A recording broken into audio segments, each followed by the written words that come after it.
کہ اب مذاق ختم، اب ذرا سیریس ہو جاتے ہیں۔ حیدر نے کہتے ساتھ ہی اسے مزید قریب کیا، اسے گلابی شرمیلی مسکان سے سجے لبوں کو مخمور نگاہوں سے تکتے وہ دھیرے سے اس کی ٹھوڑی پہ اپنے لب دھر گیا۔ حیدر پلیز، ساوری نے اسے روکنا چاہا مگر ناممکن، وہ آج بھی اس معاملے میں بڑا ہی کوٹ گھرس تھا۔ حیدر نے اس کے ہلکے نام بال کو تولیے کی گرفت سے آزاد کیا، اپنا ہاتھ اس کی گردن سے لے جاتا، اس کی کمپٹی سے ذرا اوپر اپنا ہاتھ اس کے بالوں میں الجھا کر اس کا سر ہلکا سا جھٹکا دے کر اوپر کیا۔ ساوری کی پلکیں ہمیشہ کی طرح آج بھی حیا کے بوجھ تلے جھک گئیں۔ حیدر کی سانسیں اسے اپنے چہرے پہ پڑتی محسوس ہوئیں تو اسے اپنا آپ جھلستا محسوس ہوا۔ حیدر نے اس کی سانسوں کو اپنی سانسوں میں قید کر لیا۔ کئی ماہ بعد ایک دوسرے کے اس قدر قریب آ کر وہ دونوں بے قابو ہونے لگے تھے۔ حیدر کے لمس میں ایک جنون تھا جو سمٹنے کو تیار نہ تھا۔ حیدر کے ہاتھ اس کے جسم پہ بڑے ہی بے باک انداز میں گردش کر رہے تھے۔ حیدر نے اس کی سانسوں کو آزاد کیا۔ ساوری، اگر تم نہ آتی میری زندگی میں میرا کیا ہوتا؟ حیدر اس کے بھیگے لبوں کو دیکھتا بے خودی سے گویا ہوا۔ اور میں سوچتی ہوں اگر آپ نہ آتے تو میرا کیا ہوتا؟ ساوری نے اس کی آنکھوں میں دیکھ کر کہا اور اس کے گرد اپنے بازو باندھ گئے۔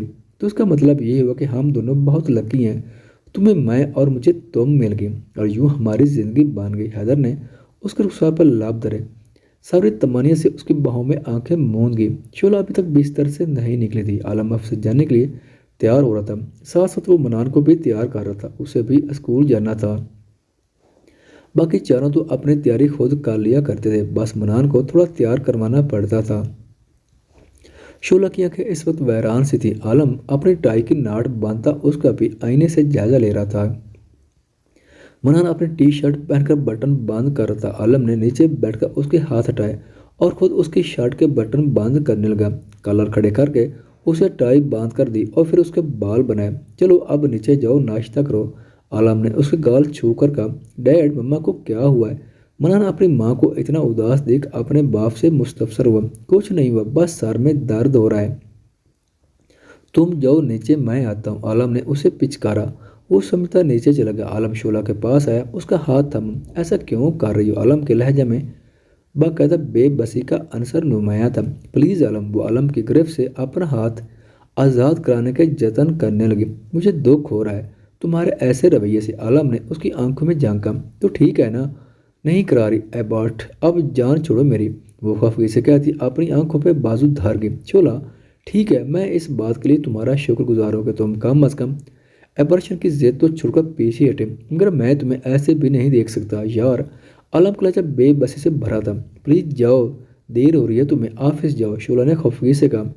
جا رہا ہوں، پلیز اپنا موڈ درست کرو۔ عالم نے اس کے ماتھے پہ بوسہ دیا اور کمرے سے اپنا ضروری سامان لیتا نکل گیا۔ شعلہ زرد چہرہ لیے آنکھیں موند گئی۔ بھابی ابھی تک نیچے نہیں آئے؟ بھائی خیریت تو ہے نا؟ ناظرہ نے فکر مندی سے پوچھا۔ ہم خیریت سے، تم ذرا فارغ ہو کر اس کے پاس چلی جانا، پھر وہ اپنا مسئلہ خود ہی تمہیں بتا دے گی۔ عالم کا انداز کافی بوجھا بوجھا تھا۔ ناظرین کو اندازہ ہو گیا تھا کہ ان کے بیچ کسی بات کو لے کر لڑائی ہوئی ہے۔ ٹھیک ہے، آپ پریشان نہ ہوں، ناظرین نے اپنے بھائی کے بازو پر ہاتھ دھر کر کہا تو وہ دھیرے سے سر ہلاتا بغیر کچھ کھائے پی لیے گھر سے نکل گیا۔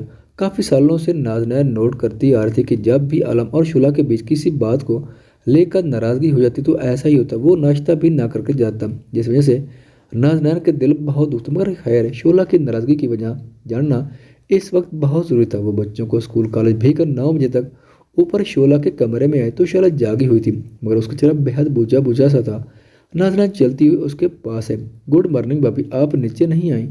ناظرین نے خود کو بالکل انجان ظاہر کیا، جیسے اسے ان دونوں کی ناراضگی کے حوالے سے کوئی علم ہی نہیں۔ گڈ مارننگ، بس طبیعت کافی بوجھل ہو رہی تھی اس لیے نیچے نہیں آئے۔ شعلہ کوہنیوں پہ زور ڈال کر اٹھ بیٹھی۔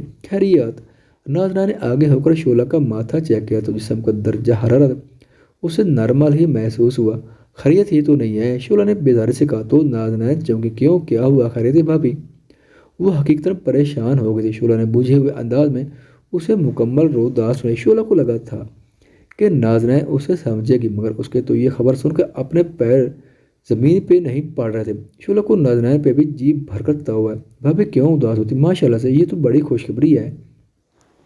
ناظرین اسے ناخوش دیکھ کر دکھی ہو گئی۔ یار بچے بڑے ہو گئے، ذرا تو سمجھنے کی کوشش، تم دونوں بہن بھائی۔ شعلہ اچھا خاصا چڑ چکی تھی۔ ٹھیک ہے، آپ کی مرضی، میں کچھ نہیں کہوں گی، مگر بھابی یہ یاد رکھنا دنیا میں ایسے بہت سے لوگ ہیں جو اولاد کو ترستے ہوں گے، آپ کو تو اللہ پاک نے تحفہ دیا ہے، کھلے دل سے آنے والے نئے ننے مہمان کا استقبال کریں۔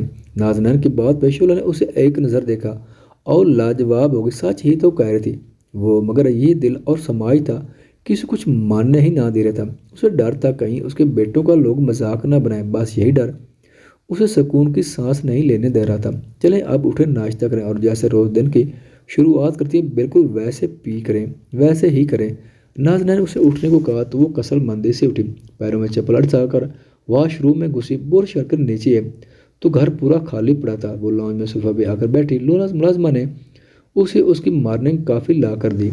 وہ اپنی گرما گرم کافی سے لطف اندوز ہو رہی تھی۔ ہاں نیچے آ کر روزمرہ کے مطابق ناسی مگر دن کی شروعات کر کے وہ اچھا محسوس کر رہی تھی۔ اب کیسا محسوس کر رہی ہیں آپ؟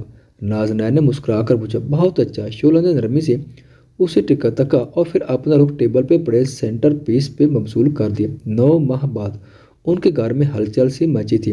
ابھی عالم اور نازنین شعلہ کو ہاسپٹل لے کر گئے تھے۔ بچے لان میں بیٹھے منتظر تھے کہ ابھی ہاسپٹل سے فون ہے اور انہیں چھوٹی سی پڑی کہ اس دنیا میں آمد کی خوشخبری مل جائے، مگر اس وقت دعا کے سوا کچھ نہیں کیا جا سکتا تھا۔ کوئی اندازہ نہیں تھا کہ کیا ہونا تھا، مگر طویل انتظار کے بعد جو خبر انہیں ملی وہ ان سب کو خوشی سے گھومنے پہ مجبور کر گئی تھی۔ ان کے واقعی ایک ننھی سی پری نے جنم لیا تھا۔ عالم کو ڈاکٹر نے بتایا تو وہ ہاسپٹل میں بنا لحاظ کے خوشی سے خوب ہلا چلا مچا گیا۔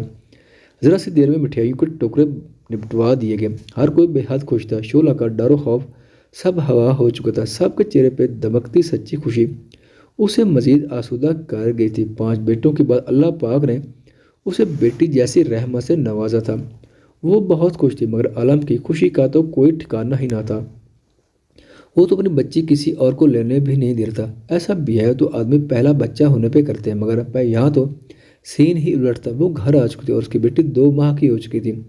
عالم نے آج اپنے گھر میں بیٹی کے ہونے کی خوشی میں ایک بہت بڑی دعوت رکھی تھی۔ شعلہ نے 2 ماہ کی ایزل کو تیار کیا۔ ابھی وہ اسے تیار کر کے فارغ ہوئی تھی کہ عارض اندر آیا۔ ایزل کو تیار دے کر اس پہ جھکا اور بے تحاشا پیار کرنے لگا۔ شعلہ نے عارض کو ڈپٹا۔ عارض بس کرو، ریشنس ہو جائیں گے ایزل کو۔ شعلہ کی بات سن کر عارض اس سے دور ہوا اور اپنی ماں کی جانب متوجہ۔ مما یہ اتنی سینسیٹیو کیوں ہے؟ عارض نے ہنس کر اپنی چھوٹی سی بہن کو محبت بھری نگاہوں سے دیکھ کر پوچھا۔ کیونکہ یہ بہت چھوٹی ہے ابھی، تم بھی جب چھوٹے تھے نا اتنے ہی نازک تھے۔ شعلہ اپنے بیٹے کو دیکھ مسکرائی اور ساتھ ہی اپنے بالوں میں کنگھا پھیرنے لگی۔ نہیں مما یہ زیادہ نازک ہے، آپ دیکھیں تو اسے کتنی کیوٹ ہے یہ۔ عارض کا لہجہ محبت سے لبریز تھا۔ تمہیں سچ میں اپنی بہن اتنی پیاری لگتی ہے؟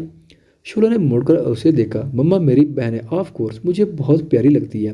عارض نے اپنی ماں کو حیرت سے تکا تو اسے حیرت زدہ دیکھ شعلہ مسکرائی اور سر کو نفی میں ہلایا۔ ارے میرے کہنے کا مطلب ہے جب آپ کو پتہ چلا کہ آپ لوگوں کا چھوٹا سا بھائی یا بہن آنے والی ہے تو آپ کو آپ کے باقی بھائیوں کو کیسا محسوس ہوا؟ شعلہ ان دونوں کے پاس بیڈ پر آ کر بیٹھی۔ مجھے بہت اچھا محسوس ہوا اور ہم سب یہی دعا کرتے کہ اللہ پاک ہمیں چھوٹی سی بہن دے دے، مگر جب ہماری ایزل آئی تو ہم سب خوشی کی بحث اتنی زور سے چلائے کہ کوئی حد ہی نہیں تھی۔ مما عارض خوشی بتا رہا تھا اور شعلہ اپنی لاڈلی سپوت کو محبت بھری نگاہوں سے دیکھ رہی تھی۔ میرا چاند، شعلہ نے اس کے سر پہ ہاتھ پھیر کر اس کے ماتھے پہ بوسہ دیا تو عارض مسکرایا۔ مما میں ایزل کو لے کر جاؤں نیچے؟ عارض نے ایزل کو گود میں بھر لیا۔ ہاں لے جاؤ، شعلہ نے سر ہلا کر پیار سے کہا تو وہ اپنی بہن کو لے کر چلا گیا۔ شعلہ اپنی تیاری مکمل کرنے دوبارہ آئینے کے سامنے کھڑی ہوگی۔ میر عالم نے دھیرے سے دروازہ وا کیا اور بنا قدموں کی چاپ پیدا کی اس کی پشت پہ آ کر کھڑا ہوا۔ شعلہ اس کا عکس آئینے میں دیکھ مسکرائی۔ اچھے لگ رہے ہو۔ شعلہ کی آنکھوں میں محبت تھی۔ عالم آئینے میں دکھتا اس کا دلکش سراپا دیکھ مسکرایا۔ اور تم بہت اچھی لگ رہی ہو۔ عالم نے اس کے نازک کندھے پہ اپنی تھوڑی ٹکائی۔ عالم نے اس کی کمر میں ہاتھ ڈال کر اس کو ایک جھٹکے سے اپنی جانب موڑا۔ کئی لمحے واہ رفتگی سے اسے تکتا رہا۔ اپنی شہادت کی انگلی اس کے چہرے پہ پھیری تو وہ آنکھیں موند گئی۔ عالم نے جھک کر اس کے ماتھے پہ بوسہ دیا۔ قرار من شکریہ مجھے اتنے پیارے بچے دینے کا۔ عالم کے لہجے میں واضح شرارت کا عنصر نمایاں تھا۔ شعلہ نے جھکی پلکوں کی باڑ کو اٹھا کر اسے گھورا اور مکہ بنا کر اس کے سینے پر رسید کیا۔ عالم اس کے غصہ ہو جانے پر بلند کہکا لگا گیا۔ شعلہ خفگی سے اس کی جانب سے اپنا رخ موڑ گئی۔ عالم نے اس کے کندھے پہ اپنے ہونٹ دھرے اور اس کے گرد اپنے مضبوط بازوؤں کا حصار باندھ گیا۔ شعلہ بھی آسودگی سے مسکرا دی۔ پچھلے آدھے گھنٹے سے نازنین آج کی دعوت کے لیے تیار ہو رہی تھی۔ مصطفیٰ 2 گھنٹے پہلے تیار ہو کر باہر کے سارے کام نپٹا کر واپس کمرے میں آیا تو محترمہ صاحبہ اب بھی زور شور سے میک اپ کر رہی تھی۔ مصطفیٰ چڑھ گیا تھا مگر اپنی بیزاریت سے اس پہ زہر کرنا بالکل فضول ہی تھا۔ اس نے کون سا سیریس ہو کر جلدی تیار ہو جانا تھا۔ اتنے سالوں میں وہ بہت بدل گئی تھی مگر میک اپ سے اس کا اب سیشن آج بھی اپنی ہی جگہ تھا۔ بہت اچھی لگ رہی ہو، بس کرو۔ مصطفیٰ کی بات پر بنا کوئی توجہ دیے وہ اپنا آئی میک اپ مزید سیٹ کر رہی تھی۔ ناظرین پلیز یار، دیر ہو رہی، کتنی بڑی بات ہے، لوگ کیا سوچیں گے کہ گھر کے افراد ہی تیار نہیں ہو رہے۔ مصطفیٰ نے اسے کس طرح شرم دلانا چاہیے مگر نازنین اس کہاوت جس نے کی شرم اس کے پھوٹے کرم والے مقولے پہ پورا دل و جان سے یقین رکھتی تھی، اس لیے بس اسے دور سے گھورنے پہ اکتفا کیا۔ اتنی پیاری سی تو ہو، آخر اتنا میک اپ کرنے کی ضرورت کیا ہے؟ مصطفیٰ نے جل کر کہا اور اپنے پاکٹ سے سگریٹ نکال کر سلگائے۔ وہی آدمی ہو نا تم جو مجھ سے کچھ سال پہلے کہہ رہا تھا کہ میں بوڑھی ہو گئی۔ نازنین نے سرخ رنگ کی میٹ گلاس اٹھا کر لبوں پہ لگائے اور ساتھ ہی ناک پونچھ چڑھا کر اسے اس کے جملے یاد کروائے جب بیچ میں کچھ عرصہ اس کی اور مصطفیٰ کی لڑائی ہوئی تھی اور وہ اس کی ناراضگی کا روک لگا کر سجنا سنورنا بھول گئی۔ مصطفیٰ نے سگریٹ کے کش لگا کر دھواں ہوا سے خارج کیے اور کمینے پن سے ہنسا۔ ہاں کہا تھا، پر تب تو بات اور تھی، تب ہماری نئی نئی دوستی ہوتی اور اس وقت میں تمہیں سر جھاڑ منہ پھاڑ دیکھنے کے موڈ میں نہیں ہوتا تھا۔ مصطفیٰ کے چہرے پہ چھائی کمینگی دیکھ وہ گلاس پٹک کر اٹھی اور اس کے پاس سے 1000 بار کہا، روم میں سگریٹ نہ سلگایا کرو۔ وہ اس کے ہاتھ سے سگریٹ اچکے جھکی مگر اس نے بھی کوئی کچی گولیاں نہیں کھیلی تھی۔ اس کی کلائی تھام کر مصطفیٰ نے اسے اپنی گود میں گرایا۔ نازنین نے اسے افسوس بھری نگاہوں سے تکا۔ مصطفیٰ نے اسے دیکھ کر ایک آنکھ دبائی اور سگریٹ دوبارہ لبوں میں دبا کر کش لیا۔ دھوئیں کا مرغلہ بنا کر نازنین کے چہرے پہ چھوڑا تھا۔ وہ اس کے کندھے پہ تھپڑ مارتی اٹھی۔ دھوئیں کے باعث اسے کھانسی شروع ہو گئی تھی۔ مصطفیٰ سگریٹ ایش ٹرے میں مسل کر اٹھا۔ اچھی لگ رہی ہو میری زہرہ جبیں۔ مصطفیٰ نے دھیرے سے جھک کر اس کے رخسار پر بوسہ دیا۔ بکواس نہ کرو۔ وہ خفا ہو گئی تھی۔ مصطفیٰ دلکشی سے مسکرایا، اپنی مضبوط ہتھیلی اس کی جانب پھیلائے تو نازنین نے نفی میں سر ہلاتے خفگی سے اس کی ہتھیلی پہ اپنا نازک ہاتھ دھر دیا۔ دونوں ایک دوسرے کی آنکھوں میں دیکھ محبت سے مسکرائے اور ایک ساتھ قدم اٹھاتے شام کی دعوت کا حصہ بننے چلے گئے۔ ان کے کمرے کی کھڑکی سے دکھتا چاند بھی ان کی اس بے لوث محبت کو دیکھ مسکرایا تھا۔ باہر دعوت عروج پہ تھی، چہار سو پھیلی کھلکھلاٹیں، کھانے کی خوشبو، بھاگتے دوڑتے بچے اور دسمبر کی خنک شام، سب بے حد حسین تھا۔ اور آج جو چیز آج کی محفل کو حسین بنا رہی تھی وہ ان کی لازوال محبتیں تھیں۔ خواتین و حضرات، ویڈیو دیکھنے کا شکریہ۔